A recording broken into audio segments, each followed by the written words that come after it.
The music industry sells fame, fortune, and the dream of making it big, but behind the spotlight is a world most people never see.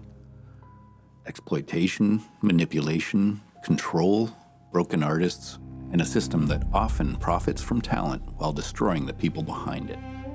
This series pulls back the curtain on what really happens behind the music. This is the dark side of the music industry. The music industry loves to project glamour, success, and status. But according to some artists and insiders, there's a much darker side operating underneath it. A system of pressure, control, and punishment for anyone who steps out of line. Today, we're looking at serious allegations of an industry blackball. The claim that artists who challenge the system can be isolated, suppressed, and pushed out through financial pressure and social pressure working together. And to understand how serious those claims are, it helps to start with the human cost.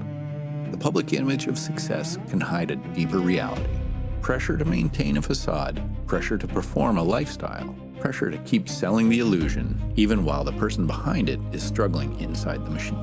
And that takes us to the core claim in the source material. This is not just about one bad contract or one bad relationship.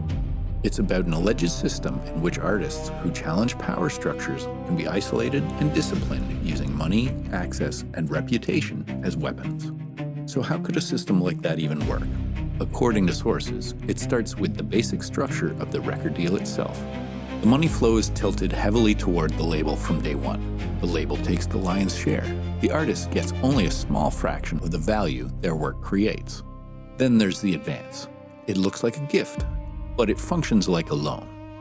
And the label recoups every dollar of that advance from the artist's already limited share, not from the label's much larger cut. That is what creates the brutal math.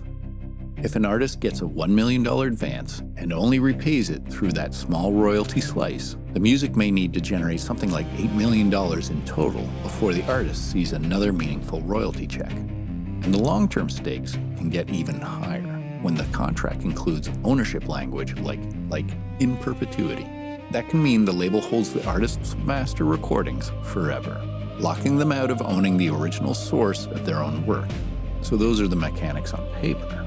Now the sources point to artists who say they lived the consequences of that system. In NBA YoungBoy's case, the fight appears financial.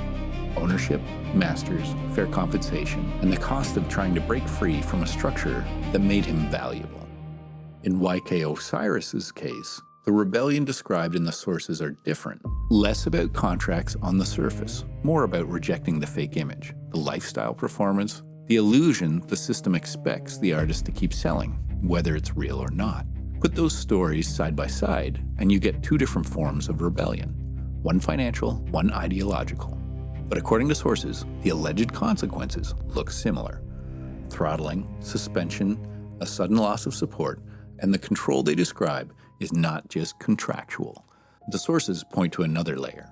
Social enforcement, a network of industry-friendly relationships that can reward compliance and isolate anyone seen as difficult, disloyal, or inconvenient.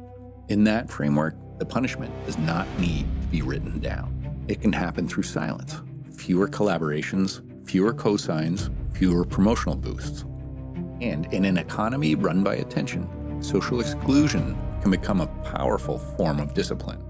Now this is where precision matters. The contract mechanics are real and documented.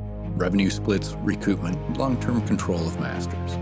But stronger claims like rigged numbers, coordinated retaliation, or formal written agreements inside a clique remain serious allegations rather than established fact.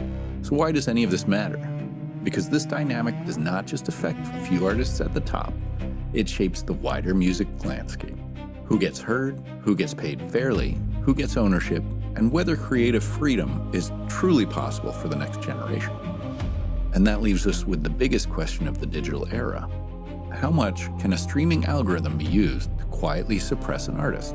What legal tools allow a label to reshape visibility, access, or chart presence? Those questions sit right at the center of the power struggle shaping modern music right now. So what do we do with this?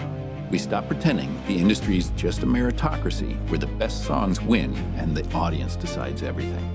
If artists can be slowed down, frozen out, buried, or quietly pushed aside when they stop playing the role assigned to them, then power matters just as much as popularity. So artists need to understand leverage, ownership, and dependence before the relationship turns sour. And fans should remember that silence, delays, and disappearances are not always accidents. Because the dark side of the music industry is not just what it gives stars, it's how fast it can pull the ground out from under them. And even after the contracts, the handlers, and the blackballing, there may be one more layer to ask about. Not just what the music says, but what sound itself may be doing to us. The next chapter is the 440 Hz conspiracy.